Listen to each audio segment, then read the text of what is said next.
Hey, Hugh from ClickFunnels Support here. So in this video, I'm just going to go over how we can configure the countdown element. We currently have a simple page setup with no content, so we'll start by adding in an element. We can click on Countdown to get a sub-selection of just the countdown-related elements. We'll start by adding in the element. We can get into the settings by clicking on the element itself, or by hovering over it and clicking on the gears icon. Here, there's a number of things we can configure, starting with the top margin. We can choose the day, month, and year that we want it to count down to.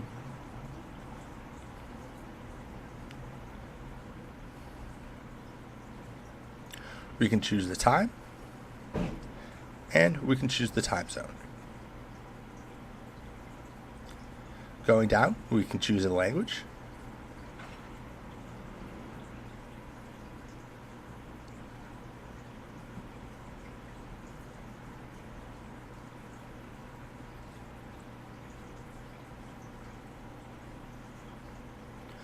We can also choose a expire action, choosing from redirect to URL or show and hide elements. Redirect to URL will redirect or send people to the URL that you place in this field once the time in question is hit.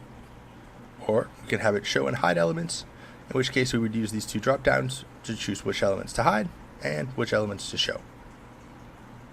Just as general background, if you're hiding and showing lots of individual elements, you'll want to hide or show the row or column containing them, as opposed to hiding or showing a large number of individual elements.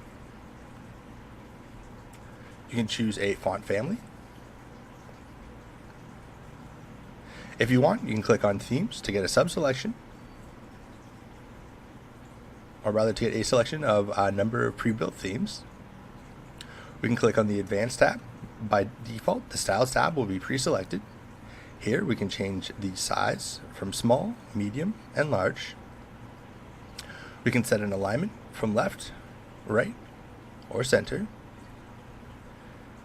We can choose a label weight, choosing from normal or bold, as well as a label color from black subtle or white subtle.